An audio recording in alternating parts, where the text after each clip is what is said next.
diamond pathway, the process of transformation. People are more valuable than any treasure you can think of. I'm here writing this because someone found me and dug me out of the dark place I was stuck in. I'm an ex. I had drugs and crime and other nasty stuff to that, but I've changed. Now I'm one of God's men, and I'm fortunate that I've been trained by other men who knew what it took to mine for treasure. Follow me here. Look what a miner does. He goes into dark places looking for raw materials that have the potential to become objects of value. That's what Jesus did, and that's what we have to do today. You see, while people are tripping on the decline of men in the church, men are being reached in the unlikeliest of places. The problem is that too many observers have a consumer mindset. They're looking for the finished product, shiny and well set and packaged just right. And they overlook the bits of rough, dirty rock that are pulled out of the inside of the earth. But it's precisely these rough diamonds that will bring value to the church. First, however, they must be cut and polished, and this is the trick, and this is where things get uncomfortable. But don't worry, the thing is, men like getting trained, but only if there's something worth training for. Men love adventure. They love the sense of achievement that comes from applying themselves to something and stretching and growing, and the feeling that comes from overcoming and being victorious. Men love getting smacked between the eyes by the truth of the Word of God. They love reality. They want to stand for something and reach for something that is worthy and noble and worth their time. I believe the Christ life is the best life, and my fulfillment comes when I find that earth-covered bit of treasure and start the training process. Sure, it's a challenge, but that's what catches men, and it's so worth it. What about women, you ask? Can the same idea be applied to them? My answer is that of course it can, and quite often there are more of them being found than men. My wife does this better than me, though, because of her innate understanding of her gender. It's really about context, and even though they love adventure and challenge and truth as well, most women respond to different stimuli than men. There are subtle differences in style, but I've found that the principle is the same, as is the process. After all, a diamond is a diamond. This process in a person's journey of transformation, whatever their sex, has several general stages that they will go through. It's also important to understand that each stage, while being sequential, can take different lengths of time to work through. There are many different people that have a part to play during the different stages of this journey. But it's incredibly fulfilling being involved in something from start to finish. Very few people have that opportunity, and it's actually quite rare when leading people to have found the people you later train. Mostly we find ourselves joining in at some part of the process to add our skills or experiences to the mix. A little bit like being part of the production line at a factory. There's absolutely nothing wrong with that. And as long as we add value to the ongoing process and do not hinder it with our input in any way, that input is worthwhile and probably even necessary. But like assembling a puzzle, it's always handy to know what the actual picture on the box looks like. And I discovered a way of looking at the picture of the process of growth in a person's life from brokenness to fulfillment that has become absolutely invaluable. I call this the diamond method. It all fell into place when I happened to watch a documentary about the De Beers Diamond Company. I became fascinated as the commentator described the process that a diamond went through on its journey to becoming one of the most valuable items on the planet. It struck me that people are actually the most valuable things on the planet, and too many are buried under a massive stuff that's keeping their potential and value hidden. According to their website, debeersgroup.com, the De Beers Group of companies, originally formed in 1888, are involved in almost every stage of the diamond pipeline: exploration, mining, sorting, valuing and selling rough diamonds, marketing and selling polished diamonds and jewellery, and developing synthetic diamonds for industrial use. As the program detailed these different stages, I began to see how similar this was to the process of development from a sense of worthlessness and obscurity that a person who has endured some measure of brokenness has come from, to a place of enjoying the brilliance, multifaceted life of dignity, belonging, and destiny that is held in their future. This process looks like the discovery of a diamond, and its journey through the different stages of becoming the thing of beauty and value that we associate with them. And the diamond process is compatible with humans and what Christians call discipleship. It's interesting to note that according to Jewish rabbis, Scripture has 70 faces or facets, like that of a diamond.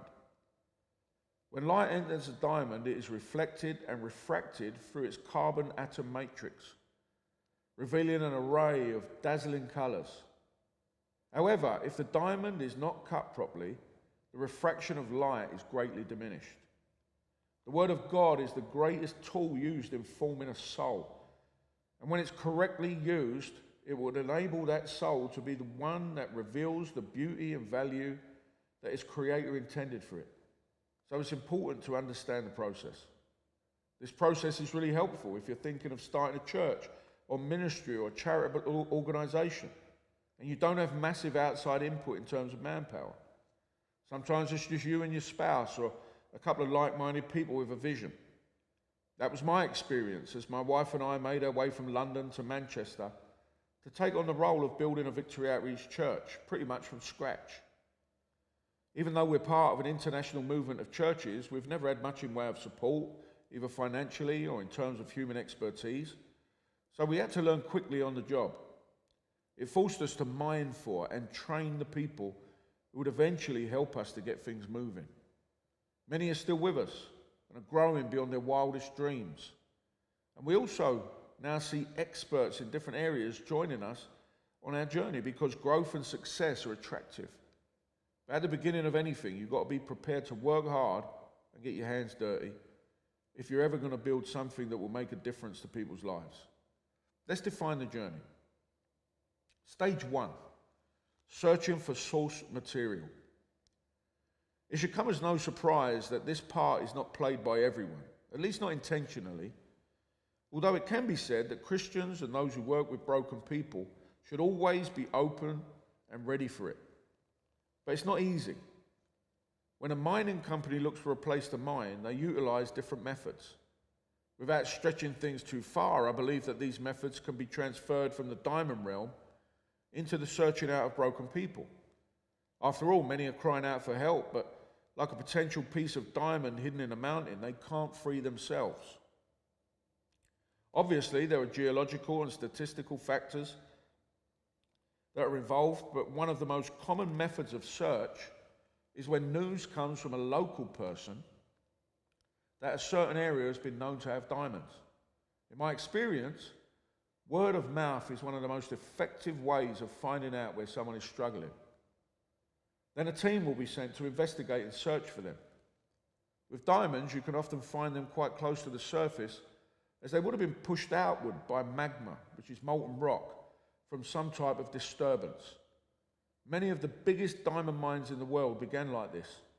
And another thing that is important to consider when embarking on this type of search is it's usually better to respond to a hurt that's been exposed than to go digging into something to try and expose it. That can be devastating to the person's environment and can even lead to more pain.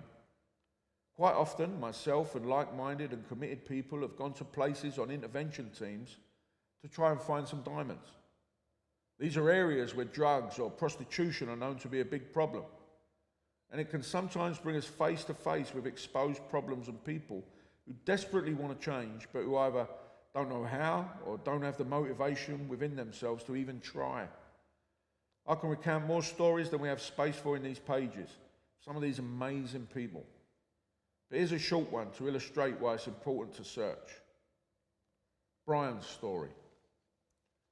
Waking up on a hospital bed, my eyes were hurting, my body was hurting. I realised I was still alive. It hadn't worked. I'd taken a load of tablets, hoping to end my sorry life. At only 20 years of age, I was done. I was addicted to heroin, tablets and weed. My family were finished with me. My brother was trying to kill me. No one wanted to know me. I was eating out of bins. All my young life, I remember being in and out of women's aid shelters and always ending up back with my mum's partner. Their relationship was volatile with alcohol, and he was not my dad, so I felt excluded. I felt rejected all of my life. I always felt worthless and unwanted. I remember not long after my futile attempts at taking my life, I was invited to hear an addict team from Victory Outreach London speak at the People's Church in my hometown of Falkirk in Scotland. After hearing their stories of transformation from addiction, I spoke to Pastor Paul Lloyd and agreed to enter into the Victory Outreach Men's Victory Home in March 2001. It wasn't easy, but I graduated in May 2002. I moved into a place with some guys who had also graduated from the program, and then in 2004 I got married to my wife Fiona. Since then I've been in full-time employment, and moving to Manchester I linked up again with Pastor Paul, and in 2013 my wife and I became the directors of the Victory Outreach Manchester Women's Home. We struggled to have children but decided to adopt in 2017 and needed to leave our position due to the adoption agency rules. But now we're the proud parents of our beautiful little daughter, Georgie. I've also faced and beaten cancer in that time. It's been a tough journey, but I can say that I'm a changed man, free from every addiction, and living life in a way that was once beyond my dreams. And I'm grateful for everyone who has helped me along the way. That's why I love doing the same now for others who are like me. Stage 2, identifying potential. But then when you've discovered a diamond, you have to identify whether it really is what it seems or whether it's something else instead. This is really key if you want to be able to do right by it. When the diamond is a person, you will then be able to either signpost them to the organisation or service that will benefit them most, or perhaps even begin to walk with them through the next stages of their process. For example, not everyone needs to go into some sort of intensive program, although some most definitely do. Some people need specialist mental or medical care. Others will respond to focused time spent with them in a mentoring relationship, whilst a few just need a hand up and a push in the right direction. Then there are those frustrating times when you realise it's not a diamond after all. It's not that people can't change, it's just the fact that some people won't change.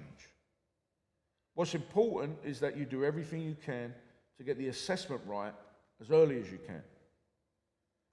Let's look back to our valuable rocks again. When determining whether something is a diamond to be worked with or not, there are some things to consider. Firstly, they come in all shapes and sizes. They don't necessarily look like the stereotype. When you find a diamond in its rough state, it doesn't look as impressive as it one day will. I've known addicts who function in a professional environment, as well as someone who is dirty because they're homeless. I've also known people with a background of abuse who are excellent parents and spouses. You often have to look deeper than the surface. Secondly, it's more than likely that a little surface rubbing will reveal what's really going on inside. Real diamonds have a shine to them, but they're translucent, not transparent like glass. Broken people are the same. They will genuinely allow you in as far, but only so far, and no more. Reason for this is probably a lack of trust or a sense of shame. There will also be a touch of fear. After all, they've been through some darkness and they've been through some pressure that we can only imagine. But don't be put off. It just shows that the need is real. Lastly, diamonds are hard, being one of the toughest substances known to man. Looking at life, you have to be prepared for resistance to some degree when setting out to work with people who've been crushed and stressed, because the fact is their experiences have formed them this way. The key, though, is that they are there. Being present is a positive sign. So with these things in mind, if you're involved at this point in the process, you can safely know that this person before you is ready to be worked with. Stage 3, cleaning. The process of cleaning a real rough diamond is more involved than perhaps you might think. And it involves boiling in acid, as water alone generally won't be able to get out all of the oxides that have been pressed into whatever fine cracks there are over the surface. A cut and polished diamond doesn't take as much cleaning. We'll usually shine up with a bit of hot water and detergent, but that's for later in the process. So don't be alarmed if things begin to get messy during this phase, as years of stuff can literally come pouring out. All you have to remember is that healing is taking place. This is a part of the process that most people want to skip if possible. So if you're involved in helping someone else clean out years of faulty mindsets or attitudes or bad or painful experiences, well done. The difficult truth is that if you do skip this part of the process, you are in effect blocking the potential value of that person. Because this part of the process is intense. It will take commitment to see it through. You need sensitivity because you don't want to add dirt. A listening ear, and you'll need to be accessible and available to answer questions and provide answers wherever possible. As a Christian, I believe that the Word of God plays a significant role in this cleaning process, as does prayer, and I've personally found this to be true in my own personal healing and then in helping other hurting people. The Bible has given me a mirror to measure my reality with, along with instructions for living, and prayer has connected me to a source of life that cannot be adequately explained, but only personally known. And the positive coincidences from applying these things just grows and grows. Stage 4, cutting. This follows on from the cleaning process, and it's where the real-life transformation begins and can actually be seen to be taking place.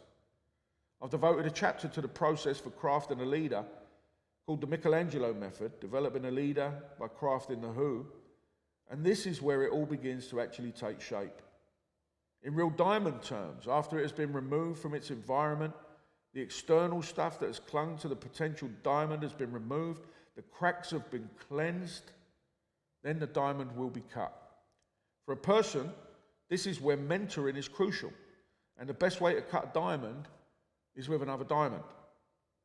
Contrary to popular misunderstanding, not every diamond goes into a ring or a piece of jewelry. Many are used industrially as tools to cut and shape other substances. So decisions are made at this point to the diamond's future use. But once it's decided, the cutting begins. We had a saying where I grew up in the East End of London: you learn from the cut, not the stitches. And there's much learning that needs to take place during this phase. It can take months or even years, depending on how that person being worked with responds to the cut. Many people become discouraged, and it takes time. And encourage them then that where God is concerned, He doesn't measure the time. He measures the growth. It's better to go on and finish things than just to start them and leave them undone. Some things that might need cutting away begin with the obvious, such as selfish attitudes and actions, bad habits, distractions. And this can include places or even people. Some people are negative and dangerous to the growth process. These things are hard but necessary and must be handled very sensitively, especially where family units are concerned. For example, I'm very pro-marriage. I think that good marriages promote a healthy environment for both the couple and any children they might have. So I would never willingly do anything to get in the way of that. But when there's brokenness or addiction or abuse, there may have to be some hard decisions made. I never want someone to stay in an abusive relationship where there was a possibility of violence, or an addictive relationship where there was neglect, say, but obviously there are steps to these situations. Remember that butchers use hatchets, but surgeons use scalpels. And diamonds cut diamonds. Be surgical. It's also helpful to bear in mind that diamonds can be recut if necessary, which means that nothing needs to be permanent. I've experienced this in different ways. Often a wife with an addicted husband will work to get him into a recovery program, which is great as long as they're prepared to support them for the whole process, and this is by no means certain. Quite often they begin to feel the real pressure of taking care of business alone and see that their spouse is doing great in the program. He's clean and positive, but unfinished, and they want them back prematurely. This is like taking bread out of the oven before it's raised, or chicken out of the pot before it's cooked. It's no good for anyone. That's just one example, and it's what makes this part of the process one of the most challenging parts of all. Paraphrasing the writer and essayist G.K. Chesterton, it hasn't been tried and found wanting. It's just been found difficult and left untried. Stage 5, polishing. When a diamond is cut and shaped, it can then be polished. This is where its facets are defined, those distinct areas that give it its unique and wonderful shine. In the context of working with people, this takes the form of exposure to different experiences to create the opportunity to develop in different areas of life. Education is one area that can help to polish someone as it challenges thinking patterns. Then there's the exposure to different cultures with trips to different places to meet new people who possibly have very different lifestyles, which is a positive way of enabling this to take place. I travel extensively and have lived in several different countries for different periods of time, and it's really helped to shape me. Whenever possible, if I'm going on a short-term trip, I'll take some people with me that I've been working with, because it's amazing how exposure to these different arenas can really help to create these new facets in a person's life. Sometimes a trip to a theatre or a restaurant, even a shopping trip to buy new clothes can have something new. Never assume that everyone you're working with has had the same experiences you've had. Quite often, these things can open up a whole new world of possibility for someone, which in turn will add value to their existence. This polishing is where confidence in their new state can be reinforced and is often either overlooked or undervalued. In the Victory homes my ministry runs, we make sure that our residents get new suits or dresses, outfits that help reinforce the new life of dignity that they've been longing for. We help them with their medical or dental maintenance. Just little things like this can go a long way to shining the diamond. Stage 6, setting. You want to set up the people you're working with for a win. This means that you want to get them in the right setting, and it's important that you identify where your diamond will be most effective. And then you reinforce that. You back it up with everything you've got. And one way is by introducing them to the right people and giving them permission to be themselves. After all, some diamonds fit into the setting of a workshop where they will help to cut other diamonds, or in a drill bit that will cause a breakthrough in some area. But some will be a part of someone's marriage joy, sitting on their finger, while others will adorn something like a necklace or even a crown. If you could take those pictures and utilize them in the lives of the people you have in front of you, it will enable them to fit into their optimum role. But just remember that wherever it is that they are placed, it's ultimately for their benefit and not just for yours. Stage 7, presenting. Finally, we come to the time of releasing. As any parent of a child leaving home can understand, this can be difficult. Some mentors or coaches or guides or pastors lose it here at this point. Timing is crucial. If you hold on too long, you might lose something valuable. But there's a key thing to know here. Your gain is the satisfaction of seeing that person become everything they were created to be. And that in itself should be enough. If you want more than that, well, maybe you yourself need to go back to the cutting room for a bit of reshaping. But seriously, when you see someone reach a place of fullness, of potential, and opportunities that they wouldn't normally have had open up for them, and you've played even a small part in that process, the feeling you get just cannot be described, but it can be known. So start digging.